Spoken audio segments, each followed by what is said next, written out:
ठीक है।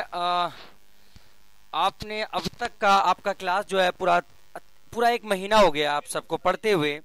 बिल्कुल हमने जो क्लास को शुरू किया था वो एक कैपेसिटर से शुरू करके हमने आपका डैड फॉन्ट डीसी रीडिंग पे क्लास को एंड किया है। ठीक है। और आज आपका लास्ट क्लास है और लास्ट इंटरव्यू है। तो आज आपसे हम पूछेंगे, जैनुल जरा आप बताइएगा मेरे पास एक डैड फोन आता है। ठीक है, एक डैड फोन है। ठीक है, कॉलकम का है, चिपसेट लगा है, उसमें कॉलकम का चिपसेट लगा है। एक डैड फोन मेरे पास आया है। तो मुझे, बाकी लोग माइक बंद कर लीजिए सारे अपने अपने। तो मुझे क्या क्या स्टेप बाय स्टेप उसमें चेक करना पड़ेगा अपने एक डैड फोन में, जरा मुझे बता दीजिएगा कुछ। आके आपसे और लोग जो यूट्यूब पे आपको देखेंगे वो भी आपसे सीख जाएंगे। ठीक है, बता दीजिएगा क्या क्या चेक करना है डैड फोन में। देखो सर, फर्स्ट ऑफ ऑल तो हमें फोन में देखना है शॉर्टिंग या लीकेज वगैरह तो नहीं है। सबसे पहले अगर ये नहीं है तो हमें सबसे पहले, अगर कॉलकॉम का सेट है तो सबसे पहले हमें या चार्जर लगा के, हमें सबसे सिंपल होता है चार्जर लगा के हमें बीपीएस चेक करना। ऐसे आप बैटरी से भी चेक कर सकते हो पर आपको पावर की बार बार प्रेस करना पड़ेगा। तो हम चार्जर लगा के इसका पहले बीपीएस चेक करेंगे। कॉइल और या कैप पे होता है, उस पे चेक कर लेंगे। उस पे चेक करने के बाद उस पे हमें 3.7 से 4.2 तक मिलना चाहिए, वो भी स्टेबल कंडीशन पे। उसके बाद हमारा यहाँ से पावर आईसी के इनपुट पे छोटे छोटे कैप लगे होते हैं, उन पे भी बीपीएस मिलता है 3.7 से 4.2 तक। तो उन पे भी हम चेक कर लें, उन पे भी स्टेबल होना चाहिए। उसके बाद हमारा पावर आईसी आउटपुट बनाती है जो बग बनाती है। आउटपुट में सब नहीं जैनुल, आउटपुट में सबसे पहला वोल्टेज कौन सा बनेगा आउटपुट में? बग बनेगा सर। बक वोल्टेज बनेगा। ठीक है ठीक है, बताइए आगे, बताइए आगे क्या क्या चेक करना। हाँ, सर तो बग वोल्टेज बनेगा। अगर बग वोल्टेज ओके है तो हम आगे बढ़ेंगे, अगर बग वोल्टेज ओके नहीं है तो हम पावर आईसी को चेंज करेंगे। यही कंडीशन हमारा चार्जिंग आईसी डीसी डीसी में, अगर बीपीएस नहीं भर रहा है तो पहले हम बीपीएस सही करेंगे, चार्जिंग आईसी चेंज करके यहाँ तक बीपीएस ले आएंगे। अगर यहाँ से दोनों चीज ओके होती हैं तो हमें सिस्टम ओके या पावर गुड जिसको हम बोलते हैं 1.8 बुलाएंगे। जो सिस्टम ओके जो चार्जिंग आईसी से निकलती है हमारी पावर आईसी के लिए, वो चेक करेंगे। अगर वो ओके है, ये दोनों चीजें ओके हैं तो समझ लो हमारा पावर आईसी ओके है, फिर बक निकल रहा है। उसके बाद हमारी रीसेट लाइन होती है जो कि पावर और रीसेट हम बोलते हैं। एक एक तरफ हमारा पावर और रीसेट निकलकर सीपीयू में जाता है और एक पीएस होल्ड हमारा निकल के चार्जिंग आईसी में जाता है। अगर यहाँ भी ओके है तो हमारा, अगर यहाँ में हमारा ओके है तो समझ लो हमें आगे काम करना है। नहीं तो हमें फिर पावर एलडीओ की लाइन चेक करनी होती है सर। ये होता है, फिर पीएस होल्ड निकलता है जो सीपीयू से एक सिग्नल भेजता है। पीएस होल्ड जो सीपीयू से एक सिग्नल भेजता है, पीएस होल्ड होता है वो। तो उसका स्टेप ये होता है। वो पीएस होल्ड, जैनुल सुनिए सुनिए जैनुल, जो पीएस होल्ड निकलता है सीपीयू से वो कहाँ जाता है और उसका कितना वोल्टेज होता है? पावर आईसी में जाता है। हाँ बताएं तो सर, सर थोड़ा मोड़ा इधर उधर हो जाता है, वो याद है बट कोई बात नहीं जैनुल, कोई बात नहीं, काफी अच्छा आप बता रहे हैं। पावर आईसी में जाता है 1.8 वोल्टेज। अगर पीएस होल्ड नहीं निकलता है, अगर पीएस होल्ड सीपीयू से नहीं निकलता है, तो अगर हमारा रीसेट का जो 1.8 वोल्टेज है वो सीपीयू में जा रहा है लेकिन सीपीयू से पीएस होल्ड नहीं निकल रहा है, तो हम किस चीज को चेक करेंगे? सर देखो, अगर सीपीयू से पीएस होल्ड नहीं निकल रहा है, अगर रीसेट हमारा वहां जा रहा है क्लियर, तो हमें सीपीयू को चेक करेंगे।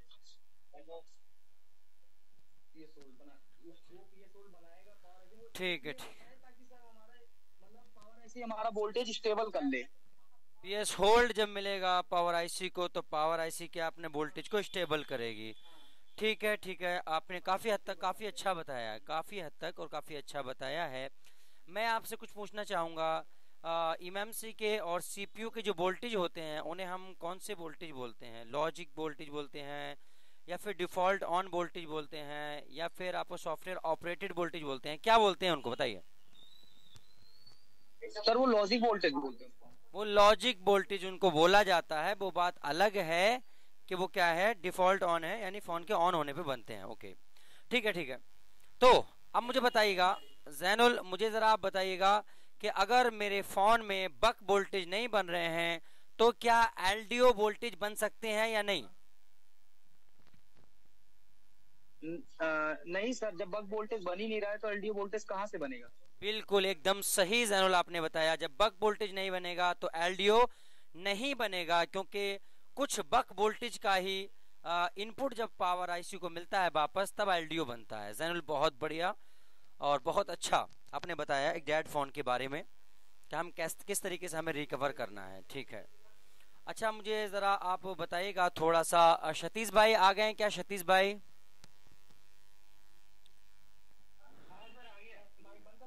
अच्छा हाँ, आप माइक बंद कर लीजिए।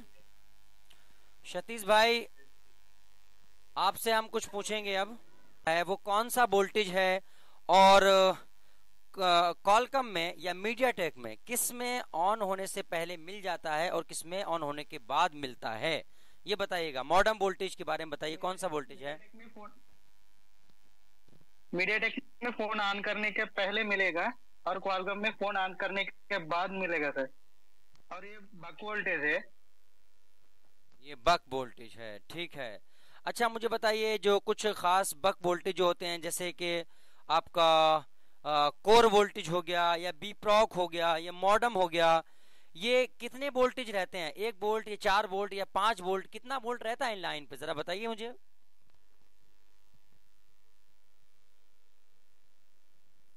हाँ सतीश भाई, आवाज आई?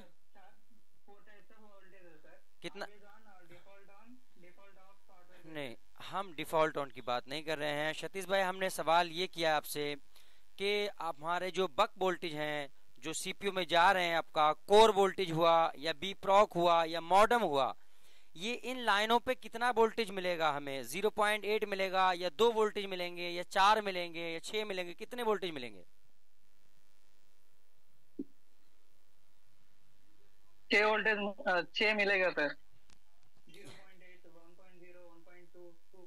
ठीक है, नहीं नहीं, सुनिए सुनिए सुनिए, 0.8 वोल्टेज मिलेगा। आपने जवाब सही दिया था, फिर आप भटक गए। पहले आपने सही दिया था, 0.8 वोल्टेज इन लाइनों पे ज्यादातर मिलता है। 0.8, 0.8, 0.9 इस तरह से मिलता है बस, क्योंकि आपको पता है इन लाइनों पे क्या है, सीपीयू को रिक्वायरमेंट वोल्टेज की नहीं बल्कि ज्यादा होती है आपके एम्पियर की। ठीक है, चलिए सतीश भाई माइक बंद कर लीजिए आप अपना। अब हम आते हैं जरा फयाज के पास, हमारे फयाज भाई। फयाज जरा माइक को अपने ऑन कर लीजिए आप। ओके, हाँ फयाज, फयाज नेटवर्क सेक्शन के बारे में आपसे कुछ हम पूछेंगे। आप मुझे बताइएगा नेटवर्क सेक्शन में WTR के जो वोल्टेज हैं वो कौन कौन से वोल्टेज होते हैं और कब बनते हैं, बताइए। सर WTR के वोल्टेज ये सिम डालने पर बनते हैं। फोन ऑन नहीं हुआ तब भी बन जाएंगे खाली सिम डालने पर? तो हाँ, तो पूरा बताइएगा, पूरा बताइए, शुरू से पूरा बताइए। हाँ, वो WTR के वोल्टेज मोबाइल ऑन होगा तो तब बनेंगे और सिम डालेगा होगा तो तब बनेंगे। वीरेज 1.8 और वीरेज 1.1। ठीक है, 1.1 यानी 1.0 एक ही बात है, और 1.8 वोल्टेज। वीरेज का क्या मतलब है भाई? वीरेज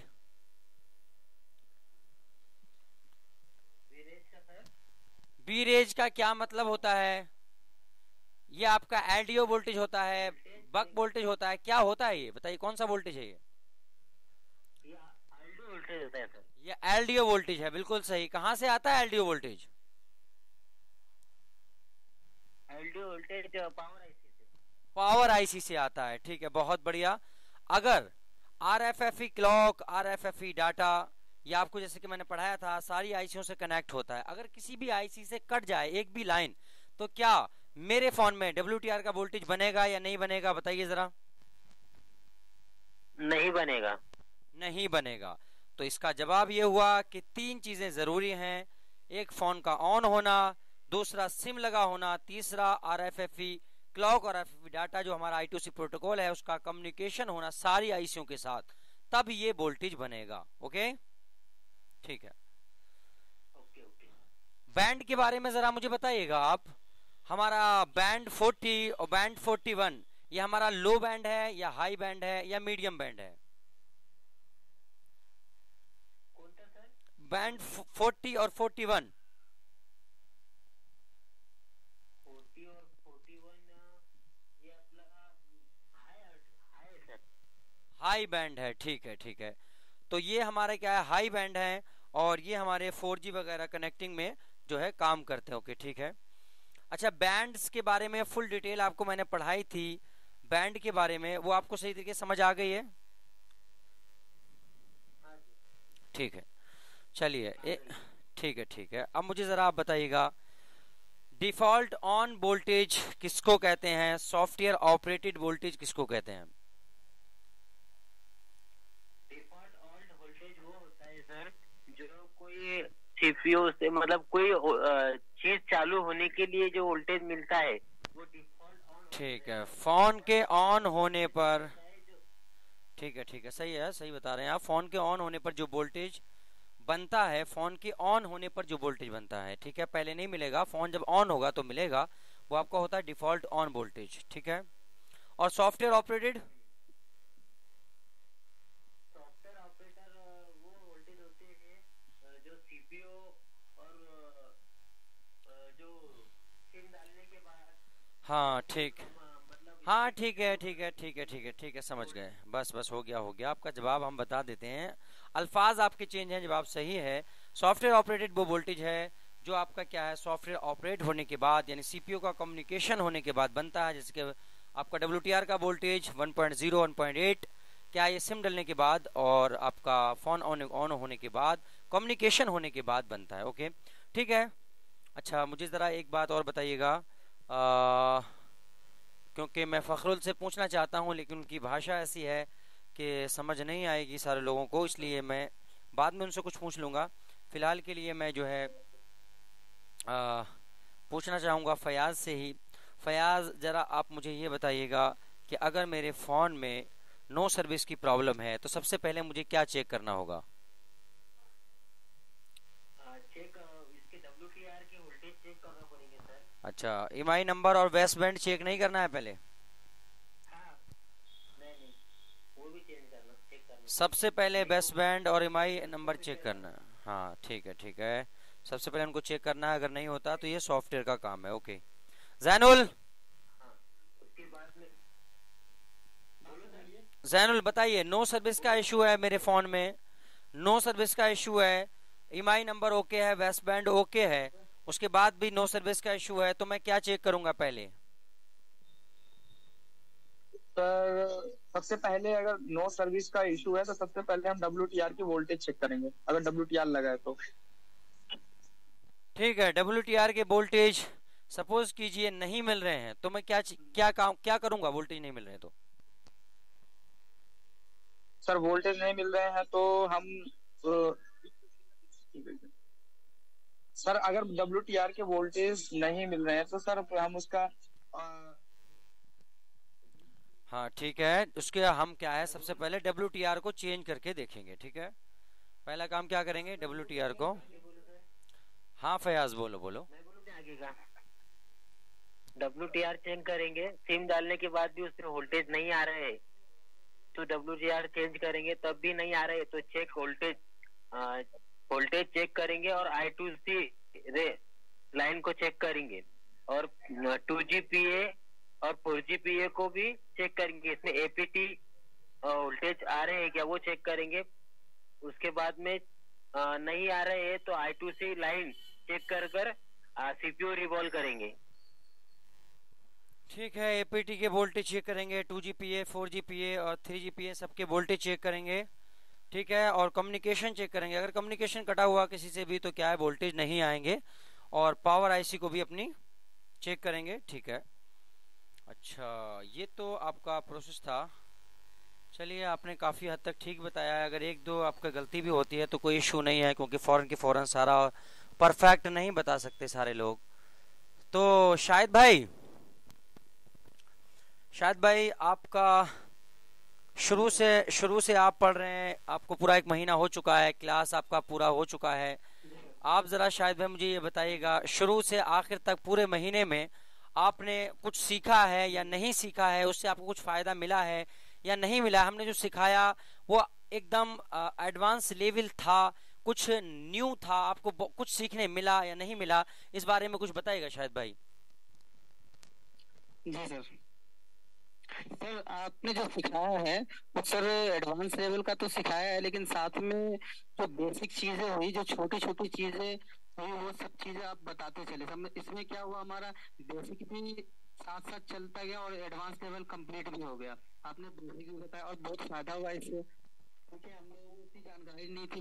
मतलब जो छोटी छोटी चीजें हैं, किसकी वैल्यू क्या होगी, कहाँ ट्रेस कैसे करेंगे, इन सब चीजों को आपने बताया और बहुत फायदा हुआ इनसे। जैनुल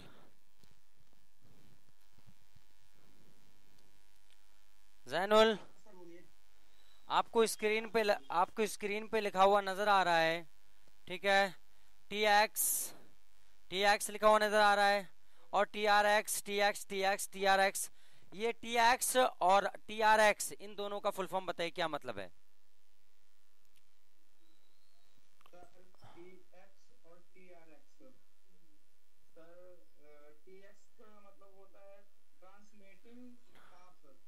ठीक है आपने आपका। टीआरएस का मतलब ट्रांसमिटिंग एंड रिसीविंग पाथ। ठीक है, ओके ओके, बस हो गया। वाकई जैनुल, यहीं पे एंड कर रहे हैं, बहुत लंबी हो चुकी है, आपका इंटरव्यू काफी लंबा हो चुका है। बस आपसे हैं, और भी है, खिवराज वगैरह की तबीयत ठीक नहीं है। काफी लोग जो आना चाहते हैं, ठीक है, वो कंफ्यूज हैं, जिस तरह से फ्रॉड चल रहा है, बहुत कंफ्यूज है यार, क्या पता हमारा पैसा बर्बाद जाए, कुछ सीखने मिले या ना मिले। तो जैनुल, आप इसके बारे में क्या कहना चाहेंगे? मतलब क्या है, आप बिल्कुल ये मत सोचिएगा कि मैं पूछ रहा हूं तो आपको तारीफ करना पड़ेगी, बल्कि बिल्कुल सच सच बताइएगा कि सच्चाई क्या है, हकीकत क्या है। देखो, पहली बात तो ये है, सर तो सर की तरह नहीं है, ये दोस्त की तरह है। मैं तो क्लियर बोलूं, इसमें कोई सर है नहीं, एकदम दोस्त की तरह बताते हैं। जो डाउट होता है हम अच्छे से पूछते हैं, क्लियर होता है एकदम। नहीं, ऐसा नहीं है कि सर सर की तरह है कि सर का टाइम दिया, सर से टाइम खत्म, क्लास एंड। तो क्लास की भी कोई टाइम नहीं है। क्लास सर शुरू करते हैं 1.5 घंटा 2 घंटा हो जाता है, इतना लंबा भी चल जाता है। ऐसा कोई टाइम देख के सर नहीं बोलते कि अगर कोई आना चाहता है तो सोचेगा कि ये चीज। और बेसिक से बेसिक चीजें तुम्हें मिलेंगी, छोटी से छोटी चीजें, जो तुम्हें सर कोई एडवांस बोल के ऊपर ऊपर का बता देगा। लेकिन सर जब जड़ मजबूत नहीं रहेगी तो आप, मतलब पेड़ कितना भी अच्छा हो जाए वो अच्छा नहीं होता। ये चीजें होती हैं, तो एकदम क्लियर होता है यहाँ पे। चलिए ठीक है, तो आपने सुना, जैनुल को भी आपने सुना, और शाहिद भाई को सुना। सतीश भाई से थोड़ा सा और हम जानना चाहेंगे, क्योंकि आज लास्ट दिन है, कल से एक नया बैच चालू हो जाएगा, नए लोग आ जाएंगे। तो सतीश भाई, आपसे हम जानना चाहेंगे कि आपने जो सीखा है पूरे एक महीने में, ये आपको काफी कुछ लगा या कुछ नहीं लगा, या आपका कुछ फायदा हुआ है या बहुत कुछ फायदा हुआ है, कुछ इस बारे में बताइएगा सतीश भाई। हाँ सर, मुझे तो बहुत फायदा हुआ सर, लेकिन पहले तो मुझे को इतना इतना कुछ नहीं पता। मैंने आपका क्लास में ज्वाइन करने के बाद बेसिक से, मतलब कैपेसिटर, डायोड, वो क्या क्या काम करते हैं, वो कैसा कैसा प्रॉब्लम्स आते हैं, तो पूरा मुझे को समझ में आया। I am very happy to join in this class sir. चलिए ठीक है, आपने सतीश भाई को सुना सब कुछ। और हमारा, चलिए फखरुल से हम पूछ लेते हैं थोड़ा। फखरुल, आप असम से हैं, और आपको पता है हमने डैड फोन पे, बोर्ड सिक्वेंस पे, लीकेज पे जितना हो सका उससे ज्यादा हमने आसान तरीके से, हम कोशिश करते हैं आसान से आसान लफ्जों में आपको सिखाया जाए। तो फखरुल बताइएगा, कुछ लोग वो हैं जो बिल्कुल जीरो हैं, जीरो से सीखना चाहते हैं, उन्हें कुछ नॉलेज नहीं है, कुछ वो हैं जिन्हें नॉलेज है। तो क्या हमसे जीरो वाले और अच्छी नॉलेज वाले दोनों सीख सकते हैं, या कोई एक ही सीख सकता है, या कोई नहीं सीख सकता? बताइए जरा थोड़ा सा, और थोड़ा धीरे बोल के बताइए। नहीं सर, सर दोनों से पेपर बहुत अच्छा होगा सर, इसमें तो बहुत बहुत एक चीज। चलिए, तो आपने फखरुल से सुना कि दोनों ही सीख सकते हैं, कोई इशू नहीं है, चाहे वो बिल्कुल जीरो से सीखना चाहें वो भी, क्योंकि हम तो अपना क्लास जीरो से ही चलाते हैं, वो भी सीख सकते हैं। और जो मतलब जो आईसीयू पे काम कर रहे हैं वो भी सीख सकते हैं, क्योंकि इनमें जो हमसे सीख रहे हैं इनमें बहुत सारे लोग ऐसे हैं जो 8 साल 10 साल 5 साल से अपनी अपनी शॉप चला रहे हैं, अच्छा काम कर रहे हैं, लेकिन फिर भी उन्होंने हमसे सीखा और बहुत कुछ सीखा। आपने उन्हीं की जबानी उनसे सुना, और उनके हर चैप्टर के इंटरव्यू हमारे चैनल पे पड़े हुए हैं, आप वो भी देख सकते हैं। उनका चैप्टर पूरा होने के बाद जो हमने इंटरव्यू लिए हैं। बहरहाल, अगर कम फीस में और आप फ्रॉड से बचना चाहते हैं, एडवांस सीखना चाहते हैं, तो हमसे जुड़ जाइएगा। बाकी आपकी मर्जी है, आप जैसा चाहें वैसा करें। तो आप सबका बहुत बहुत शुक्रिया, आप सब लोग ने इंटरव्यू दिया, वाकई का मेहनत की आपने, मेहनत करते रहिएगा। जो नोट्स आपको बनवाए गए हैं पूरी जिंदगी आपके काम आएंगे, लेकिन अगर आप उस पर 2-3 महीने कंटिन्यू प्रैक्टिकल कर लेते हैं तो नोट्स की आपको ज़रूरत फिर लाइफ में कभी नहीं पड़ेगी। वो नोट्स जो आज आपकी कॉपी में है, नोटबुक में है, कल आपके माइंड में आ जाएंगे। ठीक है, तो मेहनत करते रहिएगा, अपना ख्याल रखिएगा। ठीक है फिर।